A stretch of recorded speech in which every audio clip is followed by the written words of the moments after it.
محمد بن ظفر اپنی کتاب خیر البشر بخیر البشر میں لکھتے ہیں کہ مرثد بن عبد الکلال جنگ سے کامیاب ہو کر واپس ہوئے تو عرب کے شرفاء، شعراء اور علماء اس فتح پر ان کو مبارکباد دینے کے لیے وفد کی شکل میں ان کے پاس گئے۔ پس بادشاہ بہت خوش ہوا اور اس نے وفد کو خوش آمدید کہا اور انہیں انعامات سے نوازا، یہاں تک کہ ان سے حجاب بھی دور کر دیا۔ پس ایک دن بادشاہ نے خواب دیکھا جس کی وجہ سے وہ خوف زدہ ہو کر نیند سے بیدار ہوا۔ پس جب وہ نیند سے بیدار ہوا تو وہ خواب بھول گیا، یہاں تک کہ اسے کچھ بھی یاد نہ رہا، جس کی وجہ سے اس کے دل میں ملال پیدا ہوا اور جنگ کی کامیابی کی خوشی غم میں بدل گئی۔ اس پریشانی کی بنا پر اس نے وفد سے کنارہ کشی کر لی، یہاں تک کہ وفد کے تمام لوگ بادشاہ سے ناراض ہو گئے۔ پھر اس کے بعد بادشاہ نے کاہنوں کو جمع کیا۔ پس بادشاہ نے ہر ایک کاہن سے خلوت میں ملاقات کی اور ان سے اپنے خواب کے متعلق پوچھا۔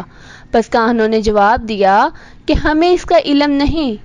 پس بادشاہ غمگین ہو گیا، یہاں تک کہ اس کی راتوں کی نیند اڑ گئی۔ بادشاہ کی والدہ جو کاہنہ تھی، اس نے بادشاہ سے کہا، اے بادشاہ سلامت، اللہ تعالیٰ تجھے مستحق لعنت امور سے باز رکھے۔ کاہنہ عورتوں کو بلا کر ان سے بھی دریافت کر لیجئے، کیونکہ ان کے تابع شیطان بہت زیادہ زیرک اور سمجھدار ہوتے ہیں۔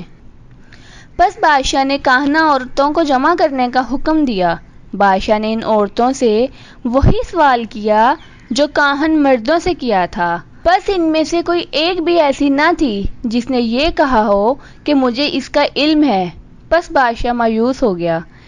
پھر اس کے بعد ایک دن بادشاہ شکار کھیلنے کے لیے نکلا اور شکار میں اس قدر مشغول ہوا کہ اپنے ساتھیوں سے بچھڑ گیا اور تنہا رہ گیا۔ پس جب بادشاہ کو جنگل میں شدت کی گرمی محسوس ہوئی تو اس نے گھر واپس آنا چاہا، تو اچانک ایک بڑھیا نے بادشاہ کو خوش آمدید کہا اور ہر قسم کی راحت و سہولت کا یقین دلایا۔ پس بادشاہ اپنے عمدہ گھوڑے سے اترا اور گھر میں داخل ہوا۔ جب سورج کی تپش کم ہوئی تو بادشاہ کو قدرے سکون ہوا تو وہ سو گیا۔ پس جب بادشاہ بیدار ہوا تو اس کے سامنے ایک حسین و جمیل دوشیزہ کھڑی تھی۔ پس دوشیزہ نے آداب شاہانہ بجا لانے کے بعد عرض کیا، جناب والا، دن بھر کی سیر و تفریح کے بعد آپ کو بھوک محسوس ہو رہی ہوگی، لہٰذا کچھ کھا لیجئے۔ پس اجنبی دوشیزہ کی بے تکلفانہ باتوں سے بادشاہ کو خوف محسوس ہونے لگا۔ دوشیزہ نے کہا، بادشاہ سلامت، خوف زدہ ہونے کی ضرورت نہیں ہے، آپ پر اور آپ کے جد امجد پر پوری دنیا قربان ہو، ہم نے آپ سے بہت فیض پایا ہے۔ یہ کہہ کر دوشیزہ نے سرید روٹی کے ٹکڑے کو شوربے میں ڈبو کر بنایا جانے والا کھانا اور سوکھے گوشت، کھجور وغیرہ کے ستو بادشاہ کے سامنے رکھے اور خود مکھیاں اڑانے لگی، یہاں تک کہ بادشاہ کھانے سے فارغ ہو گیا۔ پھر اس کے بعد لڑکی نے بادشاہ کی خدمت میں عمدہ قسم کا دودھ پیش کیا۔ پس بادشاہ نے حسب خواہش دودھ پیا اور لڑکی کے متعلق غور و فکر کرنے لگا، یہاں تک کہ دوشیزہ کی محبت اس کے دل میں پیوست ہو گئی۔ بادشاہ نے کہا، تمہارا کیا نام ہے؟ اس نے کہا، میرا نام افیرہ ہے۔ پس بادشاہ نے کہا، اے افیرہ، تو نے جس بادشاہ کا نام لیا ہے وہ کون سا بادشاہ ہے؟ لڑکی نے کہا، وہ مرثد بن عبد الکلال ہے جو میرے سامنے تشریف فرما ہے اور جس نے ایک پیچیدہ مسئلے کے حل کے لیے کاہنوں کو بلایا، لیکن کاہن اس مسئلے کو حل کرنے میں ناکام ثابت ہوئے۔ پس بادشاہ نے کہا، اے افیرہ، کیا تم اس پیچیدہ مسئلے کو جانتی ہو؟ اس نے کہا، ہاں اے بادشاہ، وہ ایک خواب ہے۔ بادشاہ نے کہا، اے افیرہ، تو نے سچ کہا ہے، پس خواب کے متعلق بتلائیے کہ میں نے کیا دیکھا تھا۔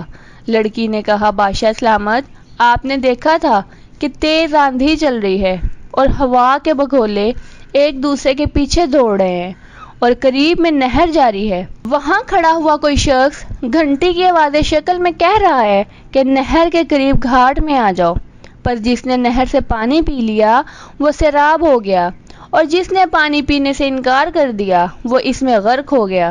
بادشاہ نے کہا یہی میرا خواب ہے، پس اے افیرا اس کی تعبیر کیا ہوگی؟ چنانچہ اس لڑکی نے کہا کہ اس خواب کی تعبیر یہ ہے کہ ہوا کے بگولے سے مراد یمن کے بادشاہ ہیں، اور نہر سے مراد علم ہے، اور الدائی سے مراد نبی اکرم صلی اللہ علیہ وآلہ وسلم ہیں۔ نیز الجاریہ نہر سے پانی لینے والے سے مراد نیک لوگ ہیں، اور النکارہ سے مراد جھگڑالو دشمن لوگ ہیں۔ پس بادشاہ نے کہا اے افیرا یہ نبی اکرم صلی اللہ علیہ وآلہ وسلم باعث سلامتی ہوں گے یا جنگ وجدال برپا کریں گے؟ اس لڑکی نے کہا اللہ کی قسم وہ پیغمبر امن و سلامتی کا پیغام لائیں گے اور دنیا سے خون ریزی اور جھگڑے فساد ختم کریں گے اور لونڈیوں کو آزاد کر دیں گے۔ بادشاہ نے کہا اے افیرا وہ لوگوں کو کس چیز کی طرف بلائیں گے؟ اس لڑکی نے کہا نماز اور روزہ کی طرف بلائیں گے، صلہ رحمی کی تلقین کریں گے، بتوں کو توڑ دیں گے اور تیروں کے ذریعے پانسا پھینکنے کو لغو قرار دے دیں گے۔ پس بادشاہ نے کہا اے افیرا وہ کس قوم میں پیدا ہوں گے؟ اس لڑکی نے جواب دیا کہ مضر بن نزار میں۔ نیز اس قبیلہ کی شہرت کا باعث یہی پیغمبر صلی اللہ علیہ وآلہ وسلم ہوں گے۔ نیز یہ پیغمبر صلی اللہ علیہ وآلہ وسلم خاندانی روایات کو روشن کرنے کا باعث بنیں گے۔ بادشاہ نے کہا اے افیرا جب ان کی قوم حملہ آور ہوگی تو ان کے مددگار کون ہوں گے؟ اس لڑکی نے کہا کہ ان کے مددگار پرندے ہوں گے اور مبارک نفوس جہاد کریں گے، اور ان کے ذریعے سے اہل کفر میں کھلبلی مچ جائے گی اور اس پیغمبر کے حلقے کی بھرپور مدد کی جائے گی۔ پس افیرا کے جوابات سے متاثر ہو کر بادشاہ نے اس سے نکاح کا ارادہ کیا، تو افیرا نے کہا کہ میں آپ سے نکاح نہیں کرتی، اس لیے کہ میرا تابع غیور ہونا چاہیے، نیز میرے معاملے میں انتہائی صبر کی ضرورت ہے، پس جو بھی مجھ سے نکاح کرے گا وہ ہلاک ہو جائے گا۔ پس بادشاہ یہ سن کر کھڑا ہو گیا اور اپنی سواری کی طرف چل پڑا۔ پس وہ سوار ہو کر اپنے محل میں آ گیا اور وہاں سے افیرا کے لیے مال و تحائف سے لدے بھرے 100 اونٹ بھجوا دیے۔